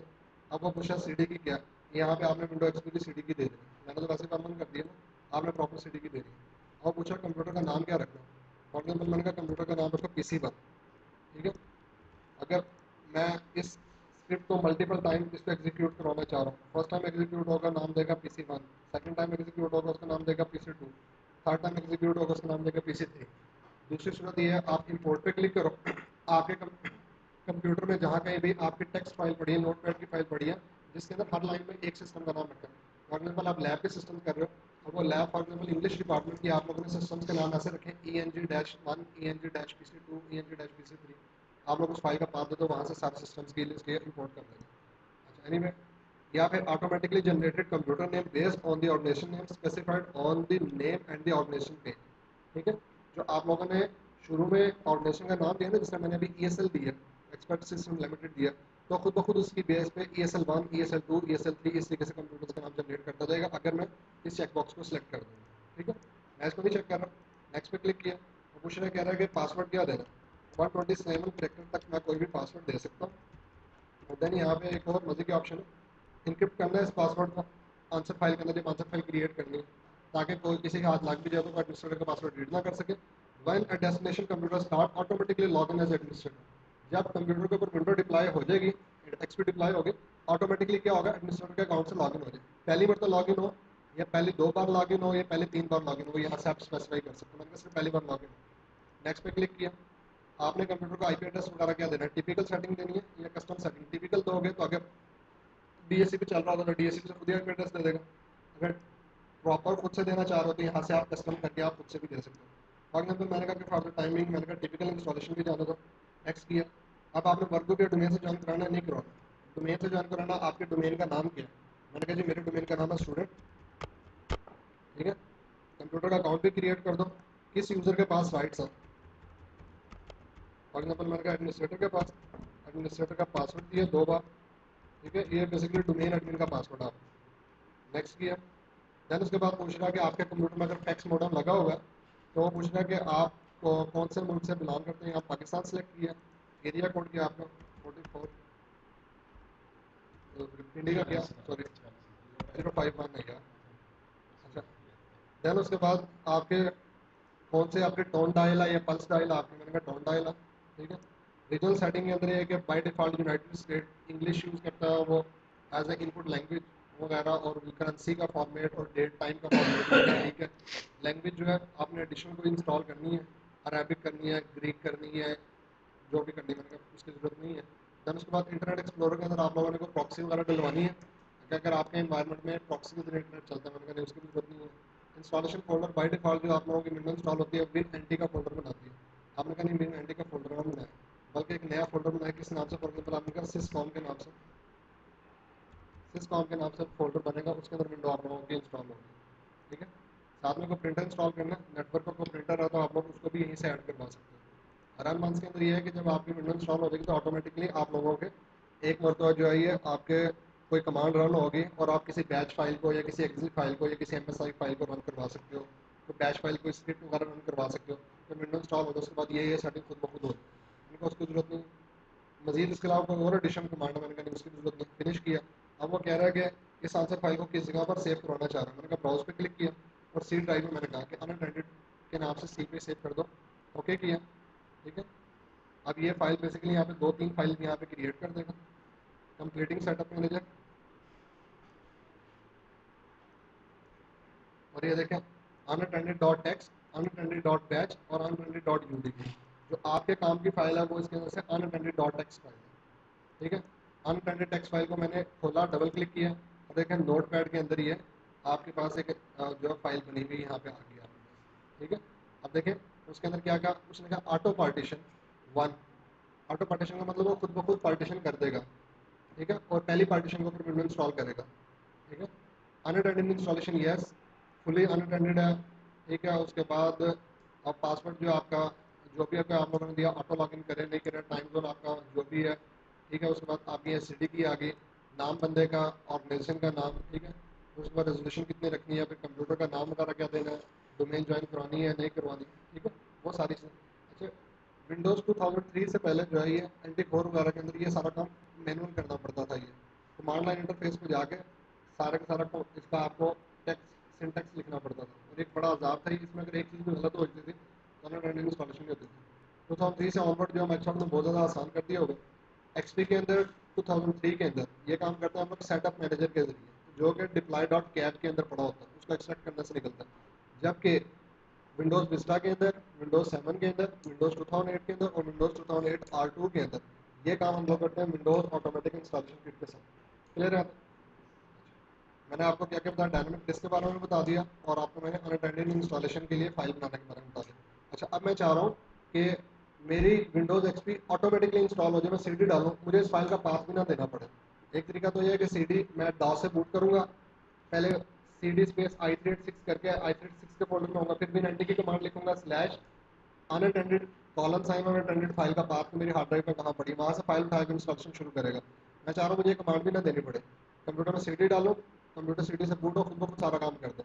तो उसके लिए मैं क्या करूँगा, इस फाइल को मैं सिंपल मैं रीनेम करूँगा, ठीक है, और इसको रीनेम करके इसका नाम रख लूँगा winanty.sif, winanty.sif, ठीक है। winanty.sif इस फाइल का नाम रखूंगा, यस करूंगा, इसके एक्सटेंशन भी चेंज कर देगा, ठीक है। और इस फाइल को मैं कॉपी कर दूंगा i386 के फोल्डर के अंदर। इस फाइल को मैं सीडी का जो सोर्स है i386 का उसमें कॉपी कर दूंगा और फिर वो सीडी में बर्न कर दूंगा, ये सीडी में राइट कर दूंगा, सीडी उसके ऊपर राइटेबल सीडी के ऊपर। फिर अब वो जो मेरी सीडी बनी है ये मेरी बूटेबल इंस्टॉलेशन की ऑटोमेटिक इंस्टॉलेशन की सीडी बन गई है, ठीक है। ऑटोमेटिक इंस्टॉलेशन की मेरी सीडी बन गई है, इससे बूट कराओगे सारा काम ऑटोमेटिकली हो जाएगा। अच्छा, Win90.sif रखते हो आप एक्सपी के केस में या 2003 के केस में, लेकिन विंडोज 7, विंडोज विस्टा, विंडोज 2008 और विंडोज 2008 R2 के केस के अंदर आप लोग जब अनअटेंडेड टेक्स्ट फाइल बनाते हो और उसको आप लोगों ने ऑटोमेटिक सीडी प्रिपेयर करने के लिए करना, तो उसका नाम रखोगे आप auto unattended dot XML, auto unattended dot XML. और उसको आपने किसी सोर्स के फोल्डर में कॉपी नहीं करना, बल्कि सीडी के रूट पे ही कॉपी कर देना, जहाँ पे सामने सीडी की बाकी फाइलें पड़ी होती हैं वहीं पर सामने कॉपी कर देना। 7 विस्टा 2008 R2 के अंदर अनअटेंडेड फाइल को रीनेम करके रखते हैं ऑटो अनअटेंडेड डॉट एक्सएमएल और सीडी के रूट पे कॉपी करते हैं, जबकि एक्सपी या 2003 के केस में इसका नाम अनअटेंडेड फाइल का Win90.sif रखते हैं और उसको i386 के फोल्डर में कॉपी करते हैं। क्लियर है? अच्छा, मैं आपको उसके बारे में बता रहा था कि एक्टिव डायरेक्टरी हम लोगों को इंस्टॉल हो गया। अब हम लोगों ने DHCP सर्वर और DNS सर्वर इसमें इंस्टॉल करना, तो उसके लिए ऐड रिमूव प्रोग्राम के अंदर है, ऐड रिमूव विंडोज कंपोनेंट्स के अंदर है, ठीक है। यहाँ से आप कहाँ पे आओगे, नेटवर्क सर्विसेज के अंदर आओगे, उसके डिटेल के अंदर आ जाओगे और यहाँ से आप लोगों ने dynamic host configuration protocol server और सबसे आखिर में, और बल्कि यहाँ पे नहीं बाहर ही, ठीक है, DNS DHCP विंस करना होगा, यहाँ से आप करोगे, ओके कर दिया। और सबसे नीचे पड़ा होगा रिमोट इंस्टॉलेशन सर्वर, ये विंडोज डिप्लॉयमेंट सर्विस, ठीक है। विंडोज 2003 R2 के अंदर ये विंडोज डिप्लॉयमेंट सर्विसेज के नाम से, सिंपल 2003 के अंदर ये जो रिमोट इंस्टॉलेशन सर्विस के नाम से, इसको मैंने विंडोज डिप्लॉयमेंट सर्विस सेलेक्ट किया,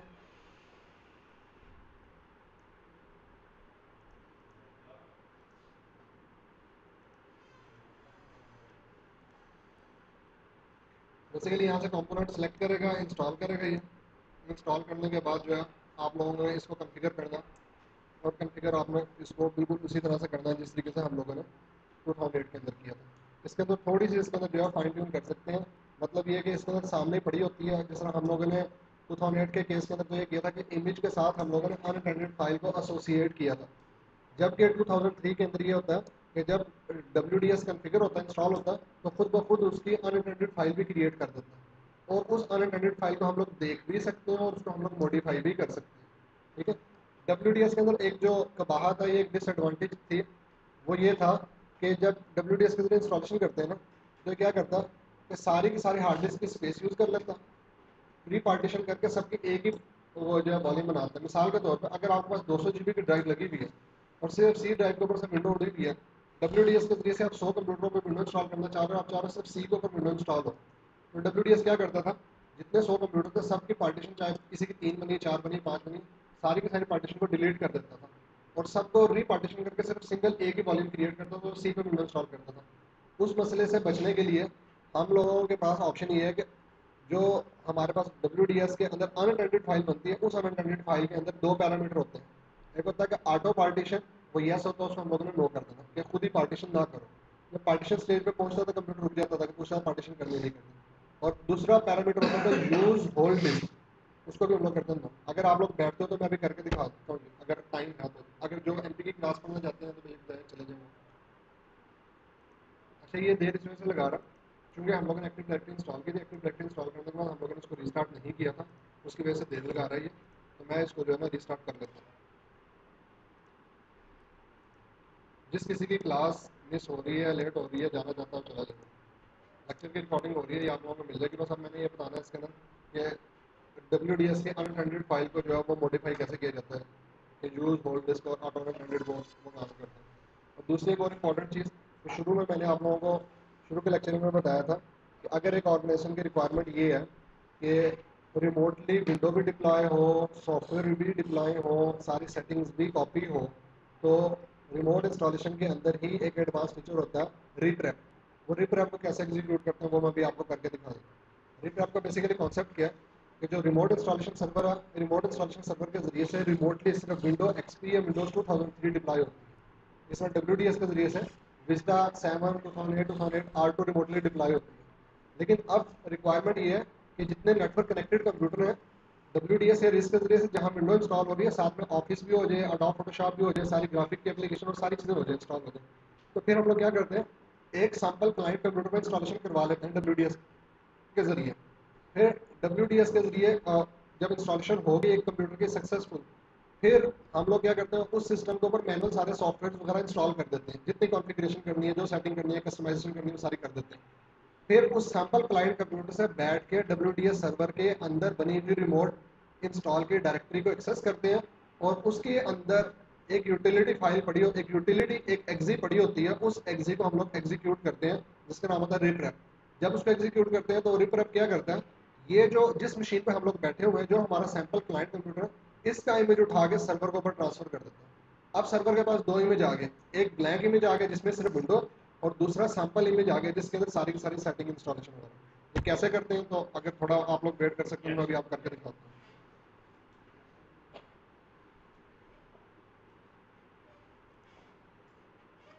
इसमें थोड़ी देर के लिए रोक रहा हूँ। आप लोगों में से कितने लोग ऐसे हैं कि जिन्होंने 2003 सर्वर के साथ 2008 सर्वर का डोमेन कंट्रोलर लगाया हो, एडिशनल डोमेन कंट्रोलर लगाया हो, या 2003 के फॉरेस्ट को 2008 के फॉरेस्ट के अंदर अपग्रेड किया? किसने किया कभी? सर, उमर सर, हाँ जी हजरत, किसने नहीं किया? उसके अंदर कोई बहुत ज़्यादा मसले मसाइल नहीं बनते, लेकिन एक आम नॉर्मल बंदा उसको कर भी नहीं सकता। उसके अंदर एक छोटा सा ट्रिक होता है कि जब आप लोगों ने 2003 सर्वर के साथ पैरेलल में 2008 सर्वर का या 2008 R2 का डोमेन कंट्रोलर लगाना, तो आप लोगों की 2003 की CD के अंदर एक सपोर्ट का फोल्डर होता है। कोड के फोल्डर के अंदर एक आप लोगों की एग्जिट फाइल पड़ी होती है जिसका नाम होता है ऐड प्रेप। ठीक है, आप लोगों ने क्या करना है, जो आप लोगों का 2003 सर्वर का डोमेन कंट्रोलर है, 2003 सर्वर का डोमेन कंट्रोलर है और जिसके पास सारे फेस्मो रोल हैं, जो आपका स्कीमा मास्टर है, उसके ऊपर आपने एंटरप्राइज एडमिन के अकाउंट से लॉगिन होना है, डॉस खोलना है आपने। डॉस खोलने के बाद आप उस कोड के फोल्डर के अंदर जाओगे और आप लिखोगे add prep space forward slash forest prep, add prep space forward slash forest prep. ये कमांड मैं यहाँ लिख देता हूँ, ये नोट कर लो।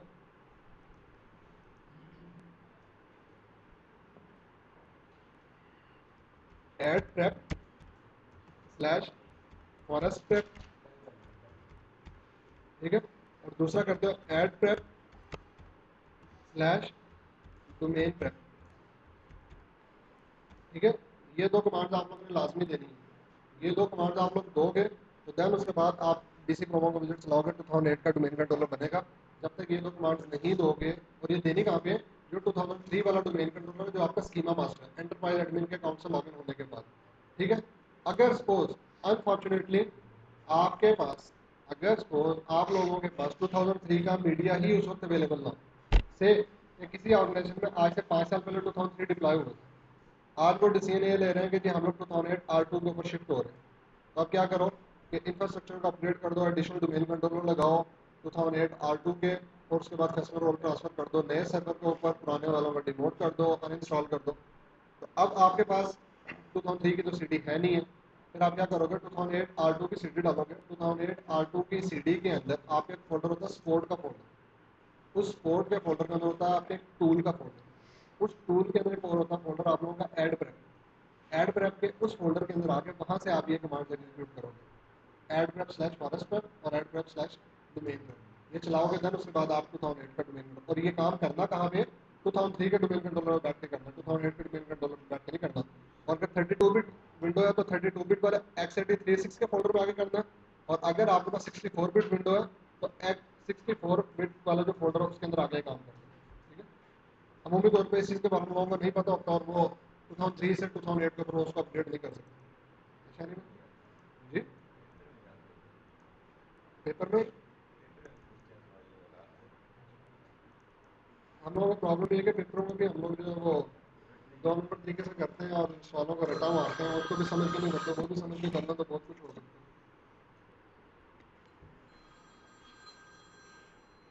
अच्छा, यहाँ से मैं रोल सेलेक्ट कर देता हूँ जी, वो रिमोट इंस्टॉलेशन का WDS का और नेटवर्क सर्विसेज के अंदर आ गया।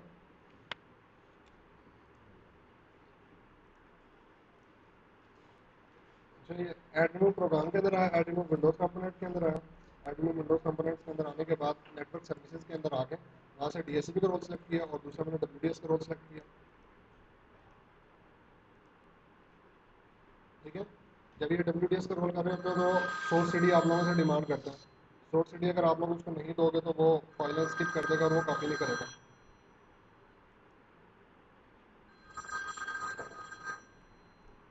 उसमें WDS हम लोगों का इंस्टॉल हो गया होगा, अब हम लोगों ने उसको कॉन्फ़िगर करना है, लेकिन अगेन एक बार फिर रिस्टार्ट करना पड़ेगा। रिस्टार्ट करने के बाद अच्छा, WDS के अंदर अमूमी तौर पे एरर ये भी आता है कि हम लोग सारा इंस्टॉल कर लेते हैं, कॉन्फ़िगर कर लेते हैं, लेकिन बाद में वो काम नहीं कर रहा होता।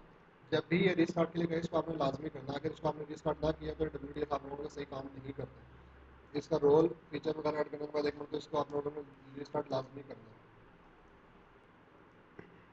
अच्छा जी, ये हम लोगों का इंस्टॉल होके इस वक्त जो है WDS आ गया है। अब WDS को हम लोगों ने कॉन्फ़िगर करना है। कॉन्फ़िगर करने के लिए आप लोग एडमिनिस्ट्रेटिव टूल के अंदर आओगे और विंडोज डिप्लॉयमेंट सर्विसेज आप इस पर क्लिक करोगे, ठीक है।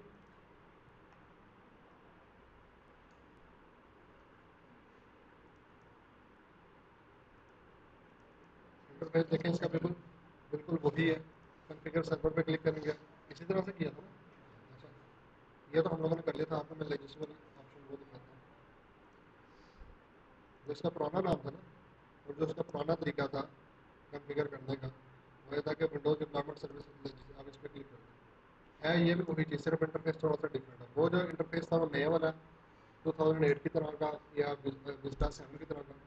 ये विंडोज़ 2000 के अंदर या विंडोज़ 2003 सिंपल जो थी R2 से पहले का, उसके अंदर Requirement same है जी. An active DHCP server on your network, a DNS server on network, a CD or the share folder containing the Windows installation file. अच्छा, लेकिन इसको कंटिन्यू करने से पहले AD हम लोगों ने इंस्टॉल कर ली, DNS हम लोगों ने इंस्टॉल कर लिया, DHCP इंस्टॉल कर लिया, लेकिन क्या कॉन्फ़िगर भी किया है नहीं, उसको भी वेरीफाई कर लेते हैं. DHCP के अंदर फॉरवर्ड लुकअप जोन तो उसने खुद ही बना दिया होगा. हम लोगों ने क्या करना है, सिर्फ और सिर्फ रिवर्स लुकअप जोन इसमें कॉन्फ़िगर करना है. न्यू जोन किया, नेक्स्ट किया, प्राइमरी किया. यहाँ पे हम लोग अपनी नेट आईडी दे देंगे 192.168.0. नेक्स्ट किया, allow secure dynamic update. Then उसके बाद इसमें पॉइंटर ऐड करवाएंगे, न्यू पीटीआर. और यहाँ पे मैं ब्राउज करके अपने होस्ट ए फाइल का पाथ इसको बता दूँगा, होस्ट ए काट दूँ. स्टूडेंट, सॉरी,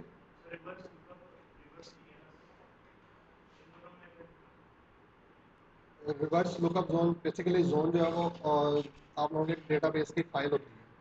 और जिस और रिवर्स डीएनएस का मतलब ये है कि जब हम लोग अपना मेल सर्वर वगैरह कॉन्फ़िगर करते हैं, तो मेल सर्वर कॉन्फ़िगर करते हुए हम लोग उसके होस्ट ए रिकॉर्ड की एंट्री करते हैं, एसआरवी रिकॉर्ड की एंट्री करते हैं, एमएक्स रिकॉर्ड की एंट्री करते हैं. तो मिसाल के तौर पे आपने अपनी मेल कॉन्फ़िगर की हुई, मेल सर्वर कॉन्फ़िगर किया हुआ mail.ahmad.org, ठीक है. अब जब मेल सर्वर को चेक करते हैं, जो आपके लाइव टूल है लाइक एमएक्स टूल बॉक्स के नाम से है, या माइक्रोसॉफ्ट ऑनलाइन कनेक्टिविटी एनालाइजर वगैरह, तो वो स्पैमिंग को रोकने के लिए वो रिवर्स भी उसको चेक करते हैं. जहाँ पे हम लोगों ने उसकी स्टैटिक एंट्री दी होती है ना, mail.ahmad.org, for example IP address आपका 10.1.1.1, तो वो उसको रिवर्स क्वेरी भी करता है. रिवर्स क्वेरी का मतलब ये है कि वो 10.1.1.1 के भी चेक करेगा और वो देखेगा कि जो हेलो ई हेलो का पैकेट है उसके अंदर क्या वही बैनर आ रहा है, क्या वही नाम आ रहा है. तो वहाँ पे कॉन्फ़िगर किया जाता है जो आपका रिवर्स लुकअप रिवर्स डीएनएस है. ये एंट्री हम लोग वहाँ पे बेसिकली कॉन्सेप्ट वही है पीटीआर का, रिवर्स लुकअप जोन का. ये जो रिवर्स डीएनएस है, ये बेसिकली एक ब्रॉडर सेंस के अंदर एक बड़ी टेक्नोलॉजी है, और रिवर्स डीएनएस उसका अंदर एक उसका सब कंपोनेंट कह लो, उसका पार्ट है. सर रिवर्स आईपी तो वही कर सकते हैं ना जो हमारी ऑर्गेनाइजेशन ओन करती है सर्वर. बिल्कुल वही कर सकता हूँ, वो भी कर सकता हूँ. ब्रॉडर जोन तो वही बन सकता है लेकिन रिवर्स तो नहीं बन सकता. नहीं, कोई भी कर सकता हूँ. अच्छा, मॉनिटरिंग के लिए मैंने आपको बताया था कि सिंपल प्रॉपर्टीज़ पे आओगे आप, मॉनिटरिंग पे आओगे, सिंपल क्यूरेट टेस्ट नाउ पास हो गया, इट मीन्स कि हम लोगों का डीएनएस सही काम कर रहा है. मज़ीद ये है कि आप लोग यहाँ से लैन की प्रॉपर्टीज़ के अंदर आ लोगे, ठीक है. टीसीपी आईपी की प्रॉपर्टीज़ के अंदर आ गया, 127 की बजाय आपने इसका प्रॉपर इसका दे दिया 192.168.0.1, ठीक है. और उसके बाद आप एनएस लुकअप करके चेक कर लो कि सही रिजॉल्व कर रहा है या नहीं कर रहा, ठीक है. student.com server.student.com 192.168.0.1 हम लोग सही ही काम कर रहा है ये. अच्छा, डीएनएस हो गया, एक्टिव डायरेक्टरी हो गई, सर्वर हम लोगों का हो गया, रोल हम लोगों के इंस्टॉल हो गए हुए हैं. अच्छा, अब डीएचसीपी सर्वर कॉन्फ़िगर करना है. डीएचसीपी सर्वर के अंदर हम लोग आ जाएंगे. इसके अंदर मैंने आपको बताया था कि आप इसके अंदर एक स्कोप डिफाइन करोगे. स्कोप के लिए आप क्या करोगे, राइट क्लिक करोगे और न्यू स्कोप पे क्लिक करोगे. किस मकसद के लिए कर रहे हैं,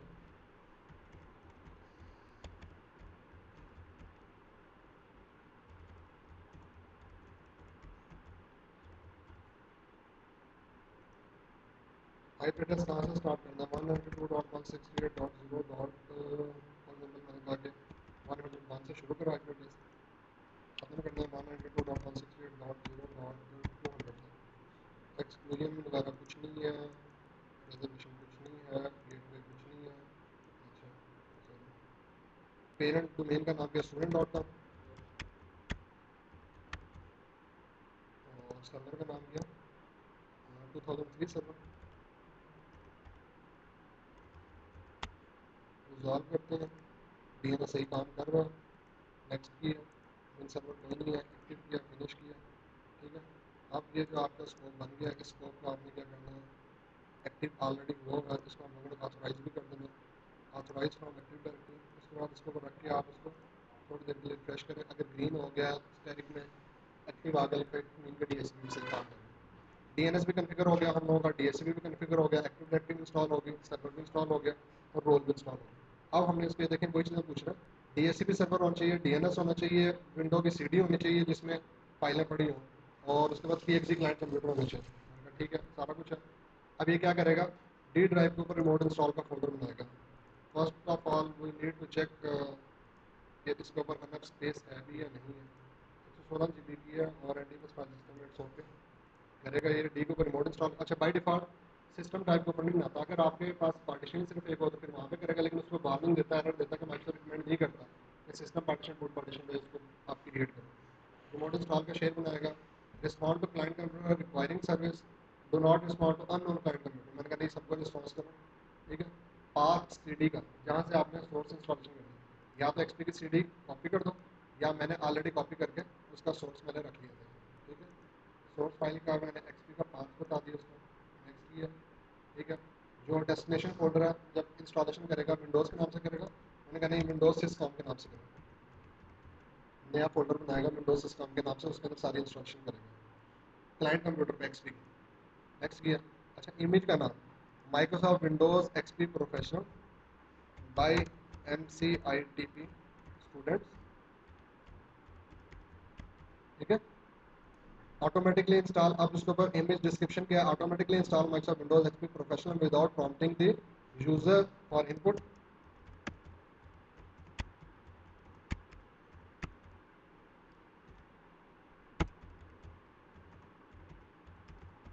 ये आपको मैंने दिखानी है ये,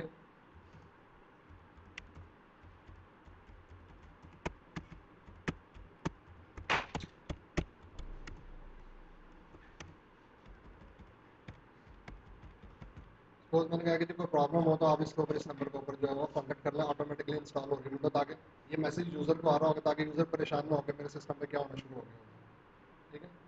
नेक्स्ट किया इसको। अब ये देखें वो कह रहा है कि इंस्टॉलेशन का जो फोल्डर जो रिमोट इंस्टॉल का फोल्डर जो शेयर कर रहा है वो डी ड्राइव के ऊपर बन रहा है, सोर्स फाइल जो कॉपी करेगा वो सी के ऊपर एक्सपी के नाम से फोल्डर पड़ा था वहाँ से कॉपी करेगा। इमेज फोल्डर जब क्लाइंट के ऊपर विंडो एक्सपी इंस्टॉल होगी तो विंडोज डैश सिस्कॉम के नाम से फोल्डर बनेगा। PXG सर्वर की setting respond to client computer, variant Windows का 5.1 है, इमेज की लैंग्वेज इंग्लिश है, x86 32 बिट प्लेटफॉर्म के लिए हम लोग ये सारा कुछ डिजाइन कर रहे हैं। फिनिश पे क्लिक किया। फाइल्स कॉपी करते थोड़ा सा टाइम लगाएगा, फाइल्स कॉपी कर लेगा, उसके बाद हमारा WDS हमारा बिल्कुल रेडी होगा, ठीक है। उसके बाद जो फर्दर जो कस्टमाइजेशन जो आप लोगों को मैंने बता दी रिप्रेप के हवाले से और इसकी अनइंटेंडेड फाइल को मॉडिफाई करने के हवाले से वो मैं आप लोगों को बता देता हूँ। रिकॉर्डिंग में यहाँ पे पास कर लेते हैं, आप लोगों की कोई क्वेरी या कोई क्वेश्चन हो जितनी देर में आप लोग फोन करते हैं। अच्छा जी हम लोग बात कर रहे थे WDS की, ये हम लोगों का इंस्टॉल हो गया, क्लियर हो गया। WDS जब हम लोग इंस्टॉल हो गया तो हमारे पास यहाँ पे रिमोट इंस्टॉल का डी ड्राइव के ऊपर एक फोल्डर बना, ठीक।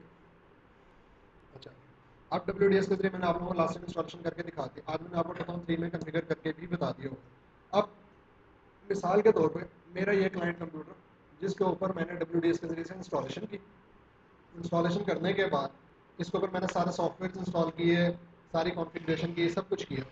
अब मैं चाह रहा हूँ मेरे इसी कंप्यूटर का क्लाइंट कंप्यूटर का इमेज WDS सर्वर के ऊपर ट्रांसफर हो जाए, तो उसके लिए मैं क्या करूँगा, स्टार्ट के अंदर आऊँगा, रन में नहीं, ये जो अब काम करके दिखाने लगा हूँ ये आप लोगों ने क्लाइंट कंप्यूटर पर बैठ के आप लोगों ने करना, // आपका जो सर्वर है WDS सर्वर उसका नाम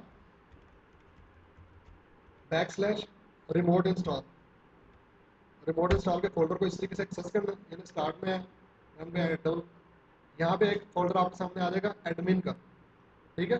ये क्लाइंट कंप्यूटर बैठ के काम करना है। एडमिन के अंदर होगा i386, i386 के अंदर ये आपके पास एक एक्सी पड़ी हुई है।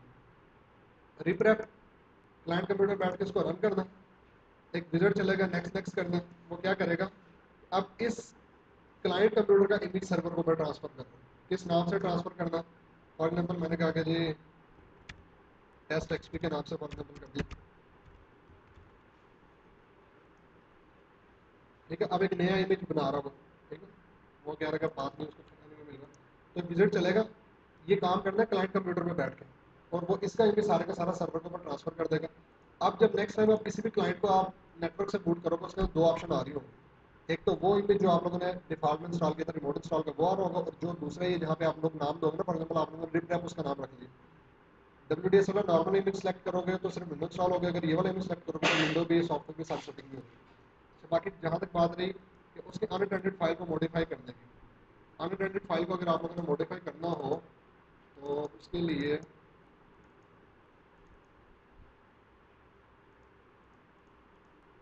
बात मैं आपको बता देता हूँ।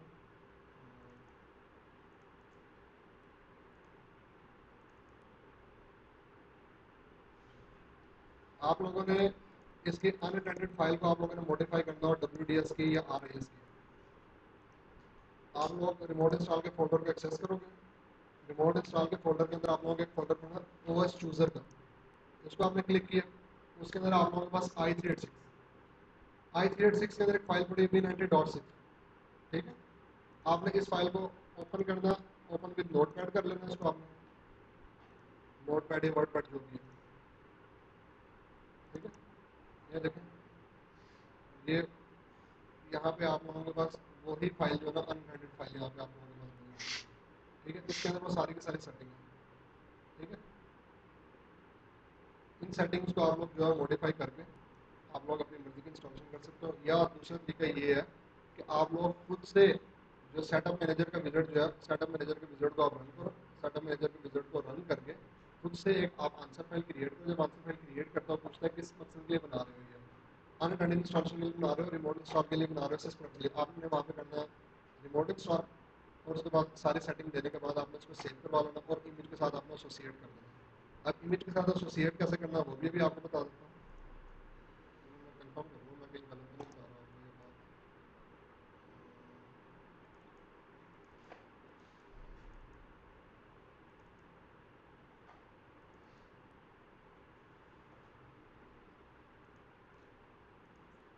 सॉरी, मैंने आपको ना गलत बताया।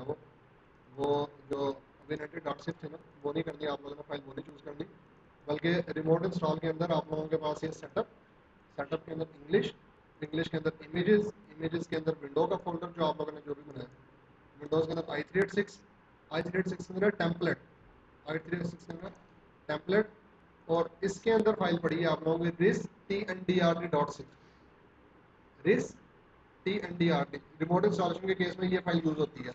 वो Win90.6 जो है वो अनअटेंडेड इंस्टॉलेशन के केस में यूज होती है। ये अब आपकी रिमोट इंस्टॉलेशन तो ये वाली फाइल यूज होगी RIS-TNDRT.6। इसको आपने ओपन विद नोटपैड किया, ठीक है। अब ये यहाँ पे वो सारी की सारी सेटिंग है, डेस्टिनेशन कंप्यूटर के ऊपर फोल्डर किस नाम से बनाना है, ठीक है, और ऑटोमेटिक इंस्टॉल। ये यहाँ पे आप लोगों के पास होगा कि स्क्रीन रेजोल्यूशन वगैरह कितनी देनी है। एक जगह पे आप लोगों को लिखा होगा रीपार्टीशन, दोबारा से पार्टीशन करो, इसको मैंने क्या कर दिया, no. Use hold disk, no. अभी क्या करेगा, सारी की सारी इंस्टॉलेशन तो करेगा ऑटोमेटिक, लेकिन जब पार्टीशनल स्टेज पे आएगा वहाँ पे आगे रुक जाएगा, वो खुद से पार्टीशन नहीं करेगा। आप अपनी मर्जी से सिलेक्ट कर दोगे कि सी पे करनी है, डी पे करनी है, ई पे करनी है, और सारे डिस्क को रीफॉर्मेट नहीं करेगा, रीपार्टीशन नहीं करेगा, ठीक है। और ये जो हम लोगों ने हेल्प के अंदर हम लोगों ने लिखवाया था ना, डिस्क्रिप्शन लिखवाई थी, Microsoft Windows XP professional by MCIT के स्टूडेंट, ठीक है। ये जब रिमोट इंस्टॉलेशन शुरू होगी ना तो वहाँ पे शुरू में हेल्प ये आ रहे होगा, और जब इंस्टॉलेशन हो रही होगी तो नीचे साथ उसकी फर्दर हेल्प ये आ रही होगी, automatically install Microsoft Windows XP professional without prompting for the user, ठीक है। अगर आप लोग इसको टेस्ट करके देखना चाहते हो फॉर एग्जाम्पल मैंने इसको सेव कर दिया, हम लोग एक वर्चुअल मशीन बना लेते हैं और उस वर्चुअल मशीन को उसको भी टेस्ट करके हम लोग देख लेते हैं। अच्छा, वो मैं आपको बताने लग रहा था कि अगर आपने खुद से अनअटेंडेड फाइल बनाई है और उस अनअटेंडेड फाइल को आप लोगों ने इस इमेज के साथ एसोसिएट करना है, तो वो आप लोग कहाँ से करोगे। उसके लिए विंडोज डिप्लॉयमेंट सर्विसेज आप लोग खोलोगे,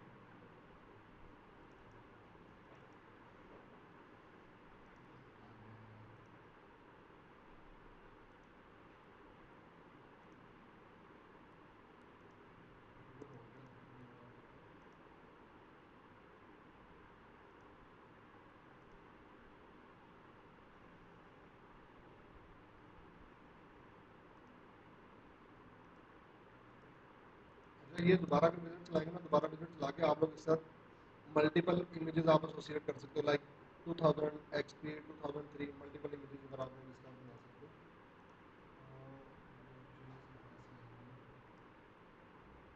तो मैं काफ़ी अर्सा हो गया इसके लिए की भी नहीं है, इस वजह से जो है कुछ चीज़ें जो है वो ध्यान से निकली हुई हैं।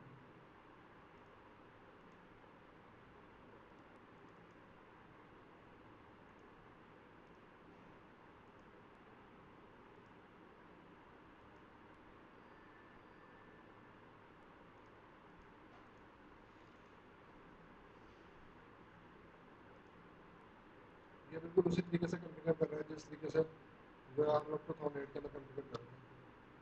उसके अंदर सिर्फ साइंस यही है कि आपने जब ये कॉन्फ़िगर हो जाएगा तो इसके अंदर जो इमेज यहाँ पे आ रहा होगा, इमेज पे राइट क्लिक करके आपने प्रॉपर्टीज़ के अंदर आना और वहाँ पे आपने कर देना एसोसिएट एन अनअटेंडेड फाइल।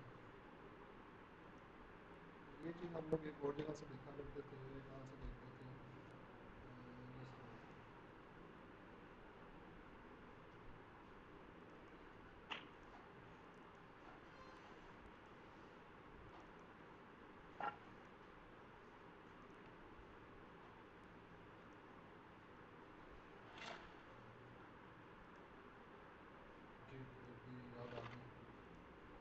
आप लोग जो है ना वो एक तो ये है कि एडवांस कॉन्फ़िगरेशन के अंदर आगे इमेज के साथ यहाँ से एसोसिएट कर सकते हैं 2008 7 और विस्टा में तो यहाँ से तरीका है। जो पुराना तरीका था ना विंडोज़ 2000 का या 2003 SP1 SP2 का R2 से पहले वेरिएंट का, उसके अंदर आप लोगों ने अगर अनअटेंडेड फाइल जो आप लोगों ने सेटअप मैनेजर के जरिए बनाई है रिमोट इंस्टॉल के साथ आप लोगों ने एसोसिएट करनी है, उसके लिए आप लोग आओगे एक्टिव डायरेक्टरी यूजर है कंप्यूटर्स के अंदर, अपने डोमेन कंट्रोलर के ऊपर आप जाओगे, डोमेन कंट्रोलर पर राइट क्लिक करके प्रॉपर्टीज पे आओगे और यहाँ से आप रिमोट इंस्टॉल के फोल्डर पे क्लिक करोगे। रिमोट इंस्टॉल के फोल्डर पे क्लिक करने के बाद एक तो यहाँ से है कि अपने सर्वर को अभी आप वेरीफाई कर सकते हैं, यहाँ से वेरीफाई पे क्लिक करूँगा विजिट चलेगा, ये चेक करके देख लेगा कि सही काम कर रहा है या नहीं कर रहा है। आप यहाँ से आ जाओगे एडवांस सेटिंग पे, यहाँ पे आ जाओगे एडवांस सेटिंग के अंदर, एडवांस सेटिंग के अंदर ये यहाँ पे आपके एक तो ये कि इमेज फाइल यहाँ से भी आप मजीद नई इमेज फाइल यहाँ से आप डाल सकते हैं, ठीक है, नई इमेज फाइल अगर आप लोगों ने डालनी है। और ये वो आप लोगों की हेल्प है जो हम लोगों ने वहाँ पे डिस्प्ले करवाई थी ना, ये उसकी सेटिंग आ रही है। परमिशन वगैरह इसकी आप लोगों ने चेंज करनी हो तो यहाँ से आप लोग इसको परमिशन वगैरह इसकी चेंज कर सकते हैं। यहाँ पे ऑप्शन होती है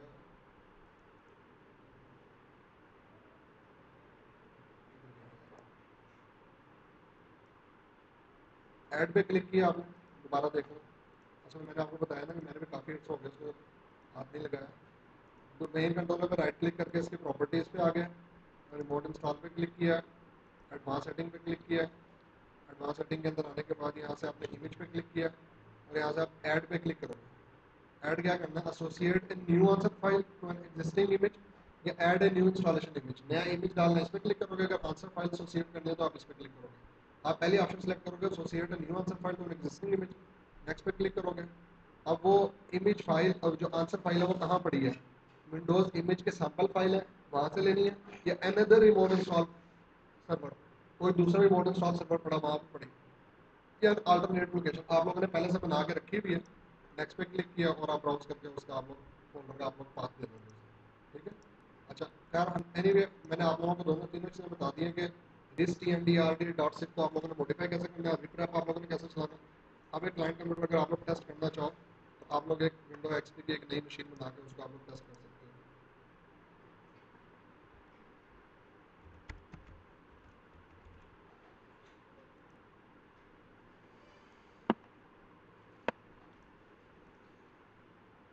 सारे परेशान परेशान लग रहे हैं, क्या हो गया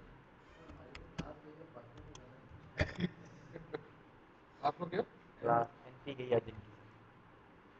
वो आप लोगों ने खुद मिस किया, उसमें मेरा कोई कसूर नहीं। आपने डीजे खराब कर दिया सारा। ये मिस कर रही हो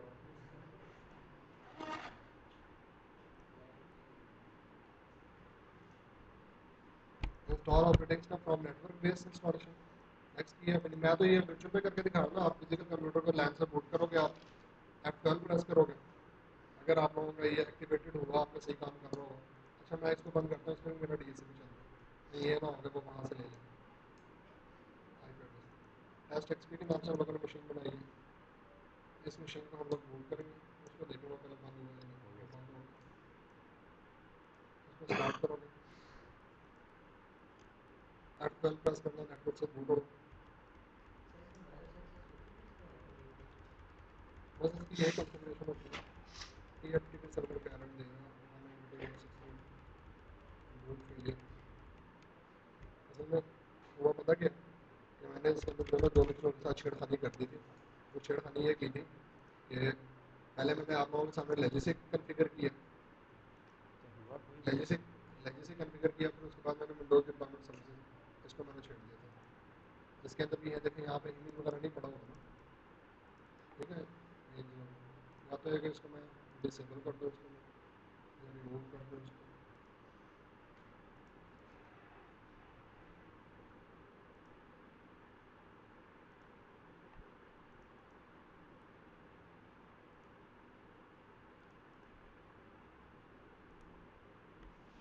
लेजेसी में इसको पड़ा ही है।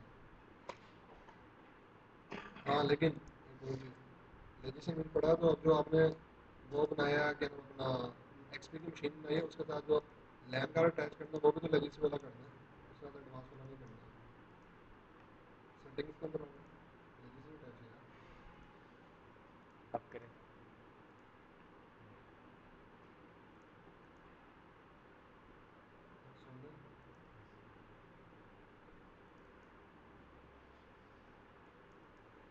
अगर तो ये यहाँ पे उससे आईपी से कनेक्ट होता है 192.168.0.1 आईपी देता है, इसका मतलब है कनेक्ट हो रहा है, ये उसके पास जा रहा है, ठीक है। और इमेज मिसिंग एरर देता है, इसका मतलब ये है कि जो हम लोगों ने बाद में बुलेट चलाया था ना, ये देखें डीएचसीपी सर्वर आईपी 192.168.0.1 उसने शुरू में दिखाया, इसको रीस्टार्ट करते हैं।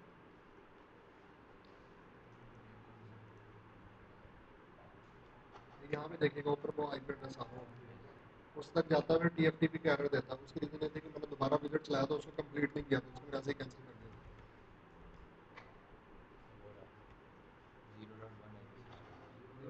था। आगे देखें boot failure, reboot and select properties, boot device or insert boot medium selected boot device. तो मैंने लेजेसी वाला कॉन्फ़िगर किया, दोबारा मैंने नए वाले का विजिट चलाया था, उसको मैंने कंप्लीट नहीं किया था, उसको मैंने ऐसे पेंडिंग ही छोड़ दिया। उसके एक बार आप कंप्लीट कर लें उसको, उसके बाद ही आप लोगों को काम करना शुरू कर देंगे, ठीक है, क्लियर है। रिमोट इंस्टॉल में मुझे टाइम लगाने की जरूरत नहीं।